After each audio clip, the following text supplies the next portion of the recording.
আমি বলে দিচ্ছি, আমার বোন সম্পর্কে একটা বাজে কথা বলবে না। আমি কোনো বাজে কথা বলতেছি না, আমি নিজের চোখে দেখছি। তুমি কেন আমাকে বিশ্বাস করতেছো না?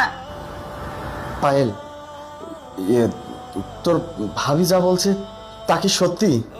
সিসি ভাইয়া, তুমিও শেষ পর্যন্ত আমাকে অবিশ্বাস করতেছো? আমি না তোমার বোন হই, আর বোন হয়ে কি আমি তোমার টাকা চুরি করব? ছি ভাইয়া ছি, শেষ পর্যন্ত তুমি ভাবির কথাই বিশ্বাস করলে। দেখ বোন, তুই আমাকে ভুল বুঝিস না। রিয়া, তোমার কোথাও ভুল হচ্ছে। নিশ্চয়ই টাকাটা তুমি অন্য কোথাও রাখছো, খুঁজে পাচ্ছ না, তুমি এখন আমার বোনকে চোর বানাচ্ছ। হ্যাঁ জানি তো। এখন তুমি আমার কথা বিশ্বাস করবে না, এখন তুমি তোমার এই আদরের বোনের কথাই বিশ্বাস করবে। তাকে তো আদর দিয়ে দিয়ে একদম মাথায় তুলছো। সে তোমাকে বললো ভাই আমি টাকা চুরি করি নাই, আর তার কথা বিশ্বাস করে তুমি আমাকে সন্দেহ করতেছো, সব দোষ আমাকে দিচ্ছ। এই শোনো, তুমি আর ব্যাগ চেক করো, তাহলে সব জানতে পারবে। এই নাও চেক করো, চেক করে দেখো। শিশু ভাবি, তুমি এটা কি করতেছো?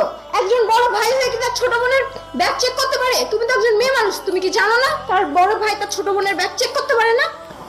এই দেখছো, এখন হাতে নাতে ধরা পড়ে গেছে, এখন আর ব্যাগ চেক করতে দিবে না। আর বলছে কি বড় ভাই হয়ে ছোট বোনের ব্যাগ কি চেক করতে পারে? যত সব নাটক, ধরা পড়ে গেছে, এখন নাটক করতেছে। দাও, আমি তোমাকে দেখাচ্ছি টাকা কই আছে। কি রে, টাকা কই গেল? এখানে তো রাখছিল চুরি করে। খুঁজো ভাবি, ভালো করে খুঁজো। খুঁজতেছি তো, গেলটা কোথায়?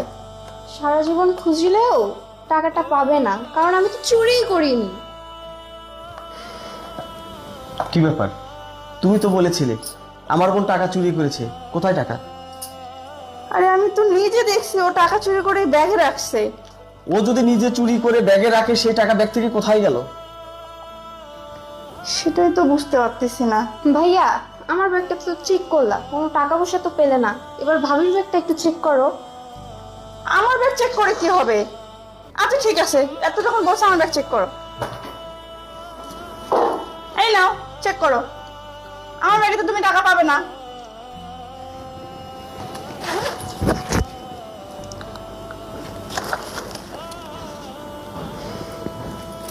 কি হলো, টাকা আমার ব্যাগে কিভাবে আসলো? আসলে হয়েছে কি ভাইয়া জানো, যখন আমি সকালে বের হচ্ছিলাম তখন আম্মু আমাকে কল করছিল বের হওয়ার জন্য। আমি কলে কথা বলার সময় ভাবি আমার ব্যাগে এতগুলো টাকা রাখছিল আমাকে চোর প্রমাণিত করার জন্য। চুপ কর তুই, তোকে আর কোনো কথা বলতে হবে না। এদিকে আয়। কি রে, ছোট লোকের বাচ্চা, বেঈমানের বাচ্চা, আমার একটা ছোট বোন